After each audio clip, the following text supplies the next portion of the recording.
सुप्रिया शिने जी, आपसे ही शुरुआत करते हुए, चूंकि दो टूक भारतीय जनता पार्टी के बड़े नेताओं की ओर से कहा गया है कि जन्मभूमि के पूजा की तारीख, जब श्री राम के भव्य मंदिर का निर्माण हो रहा था, उस तारीख पर काले कपड़े पहनकर भगवान राम का अपमान करने का काम कांग्रेस पार्टी की ओर से किया गया है। और यही वो तुष्टीकरण है जिसके कारण कांग्रेस पार्टी की साख दिनों दिन गिरती हुई चली जा रही है। इस पर क्या है जवाब आपका, सुप्रिया जी?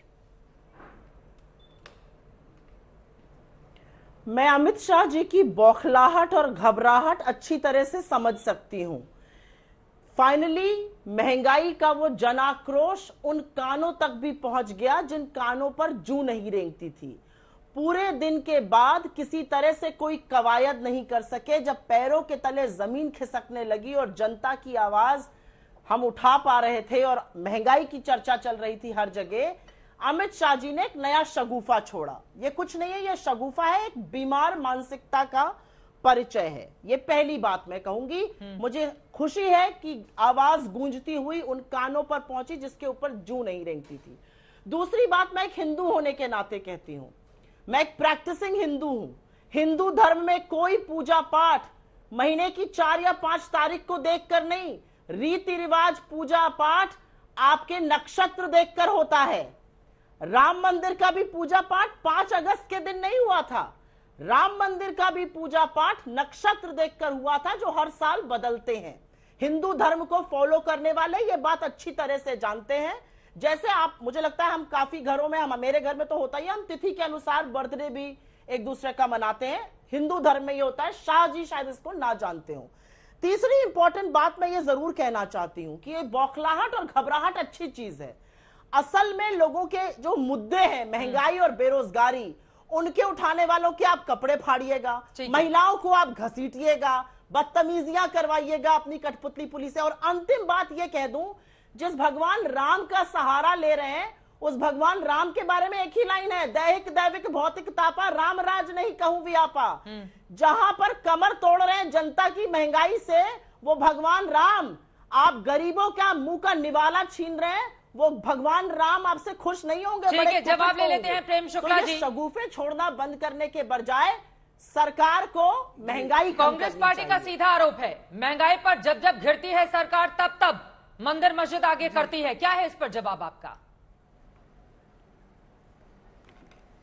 देखिए, महंगाई पर तो बात अभी आपने देखा ही, कल श्रीमान राहुल गांधी ने पत्रकार वार्ता की और महंगाई पर एक शब्द नहीं बोले। वो तो कितने गंभीर हैं, लोग जानते हैं। जयपुर में महंगाई पर रैली करते हैं और हिंदुत्व पर बात करके भाग जाते हैं, तो महंगाई पर क्या बात करेंगे। और इनका रामद्रोह कोई नया है?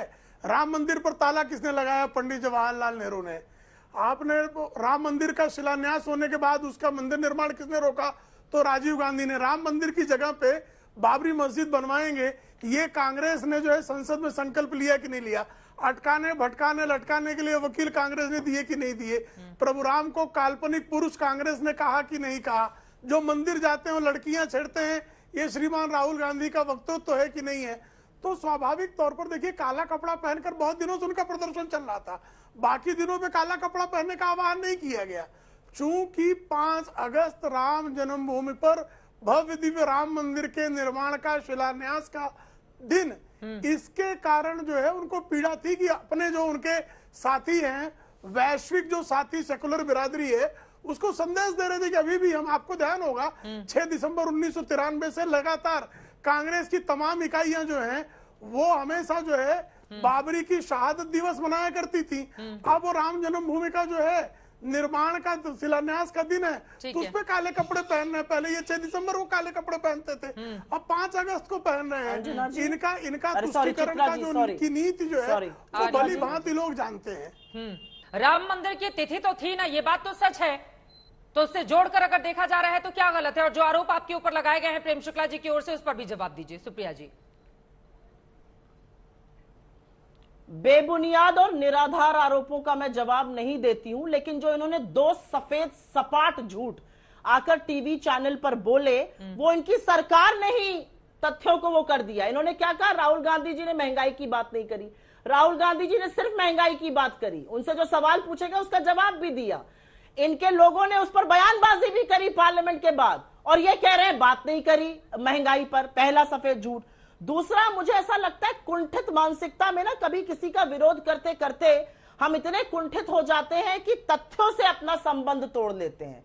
अगर तथ्य है और अगर भगवान राम को जरूर अपना आराध्य आप मानते होंगे, मुझे ऐसा लगता है जैसा कि हम लोग मानते हैं, तो दो चीजों की जांच कराइए। बीच में मत बोलिए, आपके बीच में मैं नहीं बोली थी, बीच में मत बोलिए।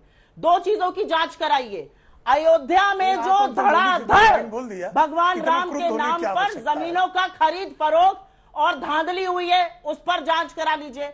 और दूसरी जांच एक जरूर कराइए कि नवरात्र के पहले वो कौन 6 भाजपा के कार्यकर्ता थे जिनके खिलाफ केस दर्ज हुआ, जिन्होंने राम जन्मभूमि के पास और मंदिर के पास जाकर मांस फेंका। इसकी जांच करा लीजिए और बीच में मत बोलिए। अगर बीच में बोलिएगा तो आइंदा से आपको बोलने नहीं दूंगी। ठीक है, आराम तरीके से डिबेट क्यों नहीं कर पाते हैं आप? नहीं बोलेंगे, वो अपनी बात पूरी कीजिए, फिर उस पर मैं जवाब देकर बाकी मेहमानों की बात आऊंगी। ठीक है, आराम से प्लीज, औपनिवेशिक काल में नहीं है आप। ठीक है, ठीक है, उनकी बात पूरी हो जाए। प्रेम शुक्ला जी, मैं फौरन आपके ही पास आऊंगी। सुप्रिया श्रीनेश जी, लेकिन इसी के साथ सवाल कई खड़े होते हैं। मेरे बीच में नहीं बोलेगा नहीं, ठीक है, मैं दो चीजों का बात बोल रही हूँ। ठीक है, मैं दो चीजों, मेरा सवाल भी सुनिए, मेरा सवाल भी सुनिए। इस देश में महंगाई है कि नहीं है? ठीक है, मैं सवाल का जवाब ले लेती हूँ कि महंगाई की है कि नहीं है। बोलने दीजिए, फिर आप अपना सवाल पूछ लीजिएगा। ठीक है, बोल लीजिए, बोलिए बोलिए। हाँ, मैं नहीं, एक सेकंड चित्रा जी, मैं ये जानना चाहती हूँ, एक सांसद भारतीय जनता पार्टी का खड़ा होकर संसद में कहता है फ्री फंड का खाना दे रहे हैं, अपने दादा के घर से लाकर आप दे रहे हैं। अरे देश की गरीब जनता को अगर आप राशन दे रहे हैं अधिनियम के तहत, कानून के तहत, तो कौन सा बड़ा काम कर रहे हैं आप? देश की गरीब जनता की ये तौहीन करिएगा फ्री फंड का खाना देकर। एक दूसरे मान्यवर खड़े होकर कहते हैं महंगाई तो कहीं है ही नहीं, आप सब्जी खरीदने जाइए। अरे प्रभु, जो 410 का सिलेंडर था वो 1053 में बट रहा है। जो दूध दही पर आपने जीएसटी लगा दिया और वहां पे खड़े होकर झूठ बोला, उस पर जवाब कब लीजिएगा? मैं एक कच्चा चिट्ठा खोल देती हूँ इस सरकार का, क्योंकि निर्मला जी ने आधा सत्य और पूरा झूठ बोला सदन में, स्टेट्स के ऊपर ठीकरा फोड़ दिया। जीएसटी काउंसिल में किसी भी स्टेट को कोई भी टैक्स डिसअप्रूव करने के लिए 25 स्टेट्स का या सेंटर का साथ चाहिए होता है, क्योंकि 33% वोट सेंटर के पास है, 2% हर स्टेट के पास है। या तो 25 स्टेट्स उनको सपोर्ट करें या सेंटर सपोर्ट करे। 25 में से 17 जगह तो उनकी सरकार है, काहे नहीं इन लोगों ने डिसअप्रूव कर दिया?